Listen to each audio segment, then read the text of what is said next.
കേരളം ആവേശത്തോടെ വിധി എഴുതിക്കൊണ്ടിരിക്കുകയാണ്. കേരളം അങ്ങനെ പോളിംഗ് ബൂത്തിൽ നിറഞ്ഞു നിൽക്കുന്ന കാഴ്ചകളാണ് നമ്മൾ കാണുന്നത്. ഇപ്പോൾ 8ാമത്തെ മണിക്കൂറിലേക്ക് പോളിംഗ് കടന്നിരിക്കുകയാണ്. പോളിംഗ് ഉച്ചയ്ക്ക് ശേഷം ഇതുവരെയായി 52% പേർ വോട്ടിട്ടുവെന്നാണ് കണക്കുകൾ കാണിക്കുന്നത്. അതൊരു പക്ഷേ നീണ്ടുപോകാനുള്ള സാധ്യതയുണ്ട്. വോട്ടർമാരുടെ നീണ്ട നിരയാണ് മിക്ക ബൂത്തുകളിലും അനുഭവപ്പെടുന്നത്. തെക്കൻ കേരളത്തിലാണ് ഉയർന്ന പോളിംഗ് രേഖപ്പെടുത്തുന്നത്. ഇതിനിടെ ഉദുമയിൽ ഒളിക്യാമറയുള്ള കണ്ണട ധരിച്ച് ബൂത്തിലെത്തിയ UDF ഏജന്റ് പിടിയിലായി. മഞ്ചേശ്വരത്തും വടക്കാഞ്ചേരിയിലും മലമ്പുഴയിലും കള്ളവോട്ട് നടന്നതായി പരാതി ഉയർന്നു. കാട്ടാക്കടയിൽ വയോധികന്റെ വോട്ട് ഒപ്പമെത്തിയ സഹായി വോട്ട് ചെയ്തതായും പരാതിയുണ്ട്. വൈകിട്ട് 6 മണി വരെയാണ് വോട്ടെടുപ്പ്. വിവരങ്ങൾ നൽകാനായി തിരുവനന്തപുരത്ത് നിന്ന് ശ്യാമപ്രസാദ്, എസ് ശാലിനി, പ്രശാന്ത് ശങ്കരമംഗലത്ത്, കൊച്ചിയിൽ നിന്ന് ജിജീഷ് കരുണാകരൻ, കോഴിക്കോട് നിന്ന് ശിവദാസ് കന്മനം എന്നിവർ ചേരുകയാണ്. ആദ്യം ശിവദാസ് കന്മനത്തിലേക്കാണ് പോകുന്നത്. ശിവദാസ്, മറ്റെങ്ങും ഒരു കാലത്തും ഇല്ലാത്ത വിധത്തിൽ കോഴിക്കോട് വലിയ വോട്ടർമാരുടെ വലിയ നിര കാണാനാകുന്നു. പ്രത്യേകിച്ച് കോഴിക്കോട് മണ്ഡലത്തിലൊക്കെ വലിയ രീതിയിൽ ആളുകൾ ഒഴുകിയെത്തുന്ന കാഴ്ച കാണുന്നുണ്ട്. പൊതുവെ എങ്ങനെയാണ് ആ മേഖലയിലെ ഒരു സ്ഥിതി?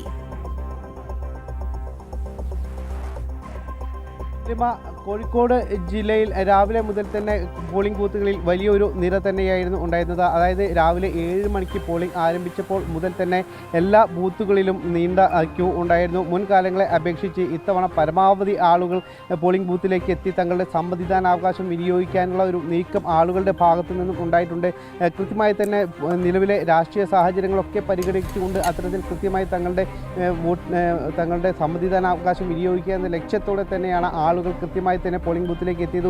ഉച്ചയോടെ അല്പം മന്ദഗതിയിലായിരുന്നുവെങ്കിലും പിന്നീട് കൂടുതൽ ആളുകൾ പോളിംഗ് സ്റ്റേഷനുകളിലേക്ക് ഓരോ ബൂത്തുകളിലേക്കും എത്തുന്ന ഒരു സാഹചര്യം ഉണ്ടായി. നിലവിൽ എല്ലാ മലബാർ ജില്ലകളിലെ എല്ലാ മേഖലയിലും 50% കൂടുതൽ പോളിംഗ് രേഖപ്പെടുത്തിയിട്ടുണ്ട്. പാലക്കാടും മലപ്പുറവും കോഴിക്കോടും കാസർഗോഡും വയനാടും അടക്കമുള്ള കണ്ണൂർ ജില്ലകൾ അടക്കമുള്ള എല്ലായിടങ്ങളിലും 50% കഴിഞ്ഞിട്ടുണ്ട്. അതായത് മികച്ച ഒരു പോളിംഗ് തന്നെയാണ്. ഇനി 2.5 മണിക്കൂർ മാത്രമാണ് ഈ പോളിംഗ് അവസാനിക്കാനുള്ളത്. കൃത്യം 6 മണിക്ക് പോളിംഗ് അവസാനിക്കും. അതിനുശേഷം ആ സമയത്ത് വരിയിലുള്ള ആളുകൾക്ക് വോട്ട് രേഖപ്പെടുത്താനുള്ള അവകാശം ഉണ്ടാകും. അവർക്ക് അതിനുള്ള അനുമതി ഉണ്ടാകും. എന്തായാലും ഇതുവരെയുള്ള കണക്കനുസരിച്ച് കൃത്യം 50% കൂടുതൽ ആയി കഴിഞ്ഞു എന്നുള്ളത് തന്നെയാണ്. അതുകൊണ്ട് തന്നെ ഒരു മികച്ച പോളിംഗ് ഉണ്ടാകും എന്നുള്ളൊരു പ്രതീക്ഷയിലാണ്. അതിനിടയിൽ പല അനിഷ്ട സംഭവങ്ങളും ഉണ്ട്. പ്രത്യേകിച്ച് വ്യാജ വോട്ടുകൾ ചെയ്യുന്നു, കള്ള വോട്ടുകൾ ചെയ്യുന്നു പല ഇടങ്ങളിലും എന്നുള്ള വ്യാപകമായ പരാതി ഉണ്ട്. പ്രത്യേകിച്ച് പാലക്കാട് ജില്ലയിൽ ഉണ്ട്, കാസർഗോഡ് ജില്ലയിൽ ഉണ്ട്, കോഴിക്കോട് ജില്ലയിൽ ഉണ്ട്, കണ്ണൂരിൽ അത്തരത്തിലുള്ള പരാതികൾ ഉണ്ട്. പാലക്കാട് ജില്ലയിൽ മലമ്പുഴയിൽ അത്തരത്തിൽ വ്യാജ വോട്ട് ചെയ്തു എന്നുള്ള പരാതിയുണ്ട്. കാസർഗോഡ് മഞ്ചേശ്വരത്ത് പൈവളിക പഞ്ചായത്തിൽ അത്തരത്തിലൊരു കള്ളവോട്ട് ചെയ്തു എന്നുള്ള പരാതികൾ ഉണ്ട്. അതോടൊപ്പം തന്നെ കോഴിക്കോട് ജില്ലയിൽ നാദാപുരത്തും കൊയിലാണ്ടിയിലും ചെറിയ രീതിയിലുള്ള സംഘർഷം ഉണ്ടായിരുന്നു. ഫറോക്കിലും അത്തരത്തിലുള്ള സംഘർഷം ഉണ്ടായിരുന്നു. കോഴിക്കോട് സൗത്ത് നിയോജക മണ്ഡലത്തിലും കള്ളവോട്ട് ചെയ്തു എന്നുള്ള പരാതിയുണ്ട്. അതായത് വോട്ട് ചെയ്യാൻ ആൾ എത്തിയപ്പോൾ ആ വ്യക്തിയുടെ രമേശൻ എന്ന് പറയുന്ന വ്യക്തിയുടെ വോട്ട് 133-ാം നമ്പർ ബൂത്തിലാണ് അത്തരത്തിലൊരു സംഭവം ഉണ്ടായത്.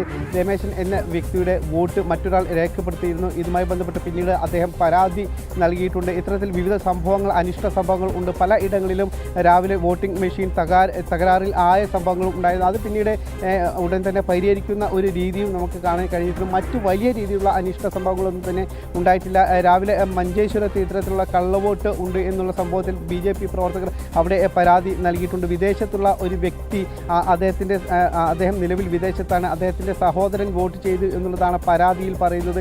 ഇതുമായി ബന്ധപ്പെട്ട ഒരു സ്കൂളിലായിരുന്നു. ഇതുമായി ബന്ധപ്പെട്ട് അവിടെ വലിയ രീതിയിലുള്ളൊരു തർക്കവും സംഘർഷവും ഉണ്ടായിരുന്നു. പിന്നീട് പോലീസ് എത്തി അത് പരിഹരിച്ചു. തുടർന്ന് ജില്ലാ കളക്ടർക്ക്, അതായത് വരണാധികാരി കൂടിയായിട്ടുള്ള ജില്ലാ കളക്ടർക്ക് BJP പ്രവർത്തകർ പരാതി നൽകിയിട്ടുണ്ട്. ഇന്നലെ തന്നെ K. സുരേന്ദ്രൻ സൂചിപ്പിച്ചിരുന്നു, മഞ്ചേശ്വരത്ത് ഇത്തരത്തിൽ വ്യാപകമായി കള്ളവോട്ട് നടത്താനുള്ളൊരു നീക്കം UDF പ്രവർത്തകരുടെ ഭാഗത്ത് ഉണ്ടായിട്ടുണ്ട്, അവരുടെ ഭാഗത്തുനിന്നും ഉണ്ടായിട്ടുണ്ട്. പ്രത്യേകിച്ച് UDFന് സ്വാധീനമുള്ള, മുസ്ലിം ലീഗിന് സ്വാധീനമുള്ള പഞ്ചായത്തുകളിലാണ് അത്തരത്തിലുള്ള ഒരു നീക്കം നടക്കുന്നത്. വോട്ടർ സ്ലിപ്പ്, അതായത് വിദേശത്തുള്ള ആളുകളുടെ അടക്കം വോട്ടർ സ്ലിപ്പുകൾ ശേഖരിച്ചു. അതിനുശേഷം അത്തരത്തിൽ കള്ളവോട്ടുകൾ ചെയ്യാനുള്ള ഒരു നീക്കം അവരുടെ ഭാഗത്തു നിന്ന് നടക്കുന്നുണ്ട്. നമുക്കറിയാം 2016-ൽ 89 വോട്ടുകൾക്ക് മാത്രം നഷ്ടമായ NDAക്ക് നഷ്ടമായ ഒരു സീറ്റാണ് മഞ്ചേശ്വരം സീറ്റ്. അന്നും ഇത്തരത്തിൽ കള്ളവോട്ടുമായി ബന്ധപ്പെട്ടുള്ള പരാതികൾ ഉണ്ടായിരുന്നു. K. സുരേന്ദ്രൻ ഇതുമായി ബന്ധപ്പെട്ട് കേസ് നൽകിയിരുന്നു. പിന്നീട് കോടതിയിൽ അതുമായി ബന്ധപ്പെട്ടുള്ള കേസ് നിലനിന്നിരുന്നു. പിന്നീട് ആ ഒരു വിജയിച്ച ആ ഒരു MLA മരിച്ച സാഹചര്യത്തിലായിരുന്നു പിന്നീട് കെ സുരേന്ദ്രൻ ആ കേസ് പിൻവലിച്ചത്. അത്തരത്തിലുള്ള സാഹചര്യം ഇപ്പോൾ നിലനിൽക്കുന്നുണ്ട് എന്നുള്ളതാണ്. ഇങ്ങനെ പലയിടങ്ങളിൽ ഇത്തരത്തിലുള്ള വ്യാപകമായി തന്നെ കള്ളവോട്ടുകൾ ചെയ്യുന്നുണ്ട് എന്നുള്ളൊരു പരാതി ഉയരുന്നുണ്ട്. ശിവദാസ് കന്മനം, ശിവദാസ് മഞ്ചേശ്വരത്തെ കള്ളവോട്ടിനെ കുറിച്ചൊക്കെ സൂചിപ്പിച്ചു. വിദേശത്തുള്ള ഒരാളുടെ അടക്കം അവിടെ പേരിൽ കള്ളവോട്ട് രേഖപ്പെടുത്തുന്ന ഒരു സാഹചര്യം കണ്ടു. എന്താണ് മണ്ഡലത്തിലെ പൊതുവായ ഒരു സ്ഥിതി? എങ്ങനെയാണ് അവിടുത്തെ പോളിംഗ് പുരോഗമിക്കുന്നത്? എന്തൊക്കെയാണ് അവിടുത്തെ NDAയുടെ പ്രതീക്ഷകൾ?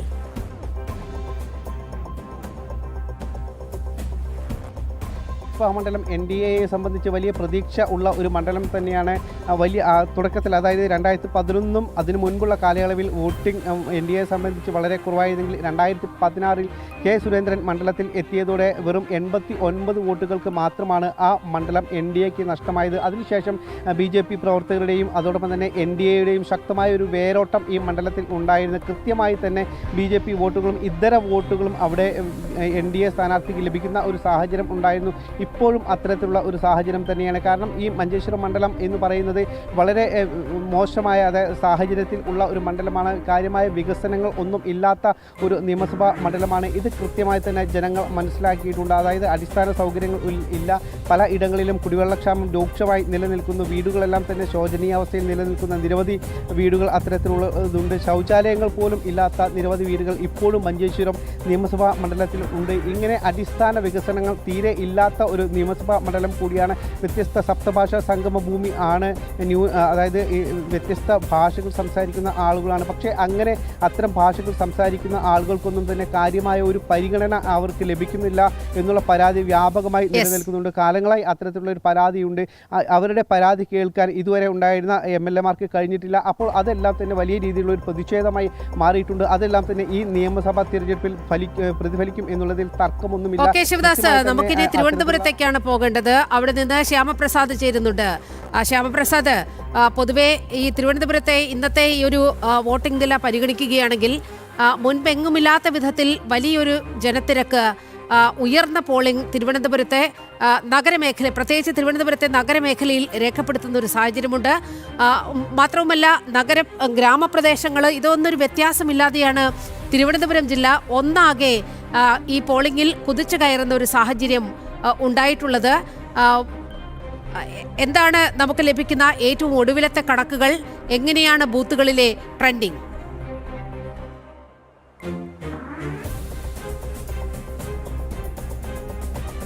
നീലിമ സൂചിപ്പിച്ചതുപോലെ തന്നെ ആദ്യഘട്ടത്തിൽ, അതായത് ഈ പോളിംഗ് തുടങ്ങി രാവിലെ ആദ്യഘട്ടത്തിൽ കത്തിക്കേറിയ പോളിംഗ് ഒരു ഉച്ചയോടുകൂടി മന്ദഗതിയിലായെങ്കിലും ഇപ്പോൾ വീണ്ടും 3:30 കഴിയുമ്പോഴത്തേക്കും, സമയം കഴിയുമ്പോഴേക്കും വീണ്ടും ശക്തി പ്രാപിക്കുന്നത് തന്നെയാണ് കാണുന്നത്. ഞാനിപ്പോൾ നിൽക്കുന്നത് തിരുവനന്തപുരം ചാലയിലുള്ള ഗവൺമെൻറ് ബോയ്സ് ഹയർ സെക്കൻഡറി സ്കൂളിലെ ഒരു പോളിംഗ് ബൂത്തിലാണ്. ഈ പോളിംഗ് ബൂത്തിൽ ഈ സ്കൂളിൽ 4 പോളിംഗ് ബൂത്തുകളാണ് ഇപ്പോൾ ക്രമീകരിച്ചിരിക്കുന്നത്. ഇവിടങ്ങളിലെല്ലാം തന്നെ ആദ്യഘട്ടത്തിൽ ഉച്ചയോട് നേരിയ പോളിംഗ് ആയിരുന്നെങ്കിൽ ഇപ്പോൾ കൂടുതൽ ആളുകൾ ഇങ്ങോട്ടേക്ക് വോട്ട് ചെയ്യാനായി വോട്ടർമാരൊക്കെ എത്തിക്കൊണ്ടിരിക്കുകയാണ്. അവരെ സഹായിക്കാനായിട്ട് പോളിംഗ് ഉദ്യോഗസ്ഥരെല്ലാം തന്നെ സ്കൂളിൻ്റെ വാതിക്കലെല്ലാം തന്നെ നിലയുറപ്പിച്ചിട്ടുണ്ട്. ഏതെങ്കിലും തരത്തിൽ കൺഫ്യൂഷനോ അല്ലെങ്കിൽ ബൂത്തുകളിലേക്ക് പോകുന്നതിനുണ്ടാകുന്ന കൺഫ്യൂഷൻ ഒഴിവാക്കാനായിട്ട് വോട്ടർമാരെ പരമാവധി സഹായിക്കാനായിട്ട് അവരെല്ലാം തന്നെ സ്കൂളിൻ്റെ വാതിക്കൽ, ഈ ബൂത്തുകളുടെ വാതിക്കലെല്ലാം തന്നെ സജ്ജീകരിച്ചിട്ടുണ്ട്. അവരെല്ലാം തന്നെ നിലയുറപ്പിച്ചിട്ടുണ്ട്. എന്തായാലും ഒരു വലിയൊരു ട്രെൻഡിങ്, അതായത് രാവിലെ ഉണ്ടായിരുന്ന ആ ട്രെൻഡിങ് ഇപ്പോൾ വൈകിട്ടോടുകൂടി തന്നെ മടങ്ങി വരുന്നൊരു കാഴ്ചയാണ് ഞാൻ കാണുന്നത്. തിരുവനന്തപുരം 52% മുകളിൽ, പോളിംഗ് ശതമാനത്തിന് മുകളിലേക്ക് ഇപ്പോൾ മുന്നോട്ട് പോയിക്കൊണ്ടിരിക്കുമ്പോഴേക്കും, അതായത് സംസ്ഥാന ശരാശരിയുടെ അടുത്ത് നിൽക്കുന്ന ഒരു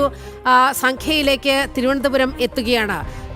ശ്യാമപ്രസാദ്, ശ്രദ്ധിക്കേണ്ട ഒരു കാര്യം, കഴിഞ്ഞ എല്ലാ തെരഞ്ഞെടുപ്പുകളും വെച്ച് നോക്കുമ്പോൾ ഒരുപക്ഷെ സംസ്ഥാനത്തെ ഏറ്റവും കുറഞ്ഞ രീതിയിൽ പോളിംഗ് രേഖപ്പെടുത്തുന്ന ഒരു ജില്ലയാണ് തിരുവനന്തപുരം. നമുക്കറിയാം, അതിന് ഒട്ടേറെ ഘടകങ്ങളുണ്ട്. നഗര കേന്ദ്രീകൃതമാണ്. അവിടെ യഥാർത്ഥത്തിൽ അവിടെ രേഖപ്പെടുത്തുന്ന വോട്ടുകൾ എന്ന് പറയുന്നത് കേരളത്തിന്റെ മൊത്തം ഒരു പരിച്ഛേദമാണ്. വലിയ ഉണർവ് ഈ ബൂത്തുകളിൽ കാണുന്നുണ്ടെങ്കിൽ ജനം വളരെ കൃത്യമായി ഒരു മാറ്റം ആഗ്രഹിക്കുന്നു എന്നതല്ലേ സൂചിപ്പിക്കുന്നത്.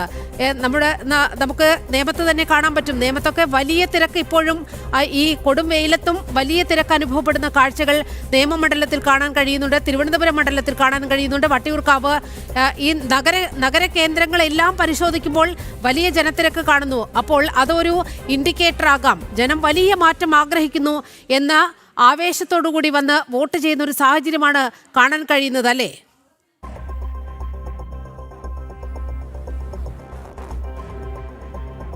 നിലവിൽ കൃത്യമായ ഒരു ട്രെൻഡിലേക്ക് തന്നെയാണ് ഇപ്പോൾ ഈ ഒരു പോളിംഗ് ശതമാനത്തിൻ്റെ കണക്കുകൾ സൂചിപ്പിക്കുന്നത്. രാവിലെ തന്നെ നഗരഗ്രാമ വ്യത്യാസമില്ലാതെ ആ പോളിംഗ് ശതമാനം മുന്നോട്ട് പോയെങ്കിൽ അതൊരു ഉച്ചയോടുകൂടി തന്നെ ഒരു മന്ദഗതിയിലായെങ്കിൽ അത് വീണ്ടും തിരിച്ചു പിടിക്കുന്ന ഒരു ട്രെൻഡിങ്ങിലേക്കാണ് പോകുന്നത്.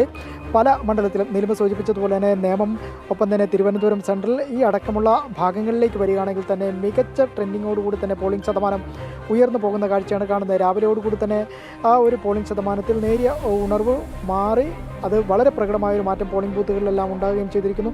ഇപ്പോൾ വൈകിട്ടോടുകൂടി തന്നെ വീണ്ടും പോളിംഗ് ശതമാനത്തിലേക്ക് വീണ്ടും ഒരു ഉയർച്ച ഉണ്ടായിരിക്കുന്നു. നമുക്കറിയാൻ തന്നെ കഴിയും, പ്രായമായവരെല്ലാം തന്നെ ഉണ്ട്, അവരെല്ലാം തന്നെ പോളിംഗ് ബൂത്തിലേക്ക് പരമാവധി എത്തിക്കാനെല്ലാം തന്നെ മുന്നണികളെല്ലാം തന്നെ എത്തിയിരിക്കുന്നു. എന്തായാലും ഒരു വോട്ടറുണ്ട്. വോട്ട് ചെയ്തു. ഈ ചൂടൊക്കെ ഉള്ളതുകൊണ്ടാണോ ഈ ഒരു സമയം തിരഞ്ഞെടുത്തത്? തന്നെ ഉച്ചയ്ക്ക് ഭയങ്കര വെയിലല്ലേ, അതുകൊണ്ട് 3 മണിക്ക് ശേഷം ഇറങ്ങാൻ ഇപ്പോഴാണ്.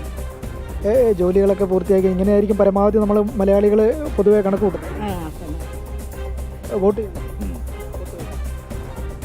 എല്ലാ വർഷവും വോട്ടിംഗ് മുടക്കാതെ ഈ ഒരു സമയം തിരഞ്ഞെടുത്തത് എങ്ങനെയാണ്? രാവിലെയുള്ള ചൂടൊക്കെ മാറിയിട്ട് വരാമെന്ന് വെച്ചാൽ? അത് 3 മണിക്ക് ഇറങ്ങി ചൂടായ പ്രശ്നമാണ്. നിലവ ചില ഘടകങ്ങൾ കൂടിയുണ്ട്, പ്രതികൂലമായ ഘടകങ്ങൾ കൂടിയുണ്ട്. പ്രധാനമായും ചൂട്, കഠിനമായ വെയിൽ, ഈ ഒരു പ്രതികൂല ഘടകങ്ങളൊക്കെ അവഗണിച്ചുകൊണ്ട് തന്നെ വോട്ടർമാർ ഇങ്ങോട്ടേക്ക് എത്തുമ്പോഴേക്കും ഈ ഒരു വൈകുന്നേര സമയങ്ങളിൽ തിരുവനന്തപുരം സെൻട്രലിനെ സംബന്ധിച്ചിടത്തോളം ഇനിയും ഒരു വോട്ടർമാരുടെ നീണ്ട നിര തന്നെ ഉണ്ടാകും. പ്രായമായവരെല്ലാം തന്നെ മുന്നണികളെല്ലാം തന്നെ അവരുടെ വാഹനങ്ങൾ ക്രമീകരിച്ചിട്ടുണ്ട്. ആ വാഹനങ്ങളിലേക്ക് ഇവിടെ എത്തിക്കുന്നതിൻ്റെ ഒരു തിരക്കിൽ കൂടിയാണ്. നമുക്ക് മറ്റൊരു ബൂത്തിലുള്ള വോട്ടർമാരെ കൂടി കാണാം. വോട്ട് ചെയ്യാനായിട്ട് വരുമ്പോൾ ഈ ഒരു സമയത്ത് ചൂടൊക്കെ മാറിയതുകൊണ്ട് ഈ സമയം തിരഞ്ഞെടുത്തായിരിക്കും അല്ലേ? ജോലിയൊക്കെ കഴിഞ്ഞിട്ട് വരുന്ന ഒരു സമയം. എന്തായാലും തെരഞ്ഞെടുപ്പ് പ്രഖ്യാപിച്ചപ്പോൾ തന്നെ നമ്മൾ എങ്ങനെയാണ് നിങ്ങൾ മുന്നണി അല്ലെങ്കിൽ ഈ ഒരു വോട്ട് ചെയ്യുന്നത് ഏതൊരു അടിസ്ഥാനത്തിലാണ് നമ്മളൊരു? അതെന്താ, ജനങ്ങൾക്ക് അറിയാമല്ലോ, നമ്മളതനുസരിച്ച് ചെയ്യും. പലരും മനസ്സിൽ ഒളിപ്പിച്ച് വെച്ച് വളരെ അല്ലെങ്കിൽ ഇത്തരത്തിൽ വളരെ ആ ഒരു സുതാര്യതയോടുകൂടി തന്നെയാണ് വോട്ടർമാരെല്ലാം തന്നെ പോളിംഗ് ബൂത്തിലേക്ക് എത്തുന്നത്. ഞാൻ നേരത്തെ സൂചിപ്പിച്ചതുപോലെ ഒരു ചൂടും വെയിലും വളരെ പ്രധാനമായൊരു പ്രതികൂല ഘടകമാണ്. നമ്മളിപ്പോൾ തന്നെ ആ വോട്ടർമാരുടെയൊക്കെ ഒരു പ്രതികരണം തന്നെ നമുക്ക് കേട്ട് കഴിഞ്ഞിരിക്കുകയാണ്. ജോലികളെല്ലാം തന്നെ കഴിഞ്ഞു, ഒപ്പം തന്നെ ചൂടും ഒരു അല്പം. തിരുവനന്തപുരത്തെ വോട്ടിംഗ് വികാരമാണ് ശ്യാമപ്രസാദ് പങ്കുവച്ചത്. ഇപ്പോൾ തിരുവല്ലയിലേക്കൊന്ന് പോകണം. തിരുവല്ലയിൽ കള്ളവോട്ട് നടന്നതായി പരാതി. കവിയൂർ 84 നമ്പർ ബൂത്തിലാണ് കള്ളവോട്ട് നടന്നതായി ആരോപണം ഉയർന്നിരിക്കുന്നത്. സരോജിനി എന്ന വോട്ടർ വോട്ട് ചെയ്യാൻ എത്തിയപ്പോഴാണ് മറ്റാരോ വോട്ട് ചെയ്തതായി തിരിച്ചറിഞ്ഞത്. ഇവരെ പിന്നീട് ടെൻഡർ വോട്ട് ചെയ്യിപ്പിച്ചു. ഗോകുൽ ചേരുന്നുണ്ട് വിവരങ്ങളുമായി. ഗോകുൽ, എന്താണ് നടന്നത്?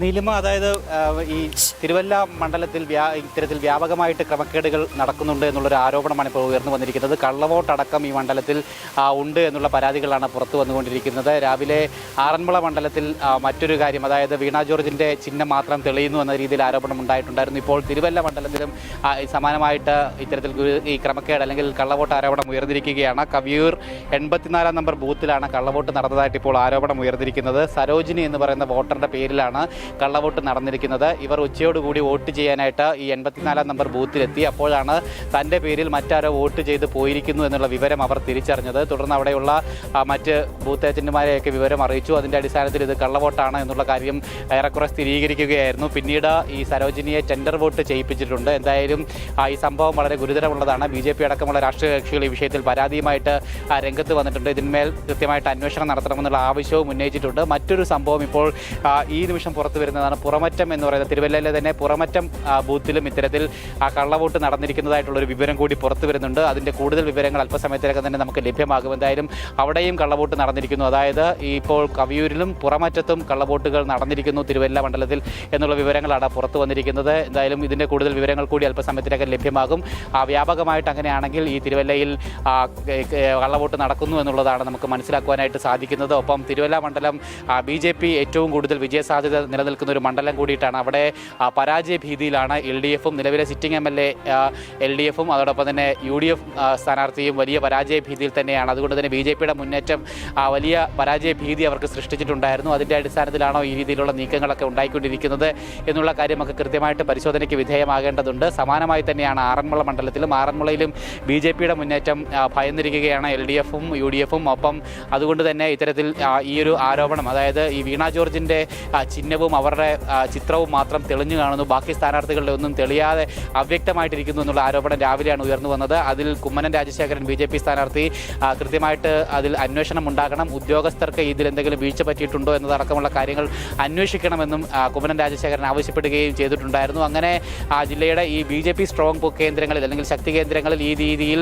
ചില ക്രമക്കേടുകൾ അല്ലെങ്കിൽ ശരിയില്ലാത്ത നടപടികൾ ഉണ്ടാകുന്നു, കള്ളവോട്ടടക്കം ഉണ്ടാകുന്നു എന്നുള്ള വിവരങ്ങളാണ് പത്തനംതിട്ടയിൽ നിന്ന് ഇപ്പോൾ പുറത്തു വന്നുകൊണ്ടിരിക്കുന്നത്. ഒപ്പം ഈ രണ്ട് മണ്ഡലങ്ങളിലും വലിയ രീതിയിൽ പോളിംഗ് ശതമാനം കയറുകയും ചെയ്തിട്ടുണ്ട്. പത്തനംതിട്ട ജില്ലയിൽ എല്ലാ മണ്ഡലങ്ങളിലും സമാനമായി തന്നെ കനത്ത പോളിംഗ് എന്തായാലും ഈ ഉച്ചവരെയുള്ള സമയത്ത് ഉണ്ടായിക്കൊണ്ടിരിക്കുകയാണ്. എന്തായാലും ഈ പുറത്തു വന്നിട്ടുള്ള ഈ കള്ളവോട്ട് ആരോപണത്തിലും അതോടൊപ്പം തന്നെ രാവിലെ വീണ ജോർജുമായി ബന്ധപ്പെട്ടിട്ടുണ്ടായിട്ടുള്ള വിഷയത്തിലും കൃത്യമായിട്ട് അന്വേഷണം ഉണ്ടാക്കണമെന്നുള്ള ആവശ്യം അത് പരാതി സഹിതം കൃത്യമായിട്ട് തെരഞ്ഞെടുപ്പ് ഓഫീസർമാർക്കടക്കം നൽകുകയും ചെയ്തു കഴിഞ്ഞിട്ടുണ്ട്. എന്തായാലും അതിൽ ഏത് വിധത്തിൽ നടപടി ഉണ്ടാകുമെന്നാണ് ഇനി നോക്കിക്കാണേണ്ടത്.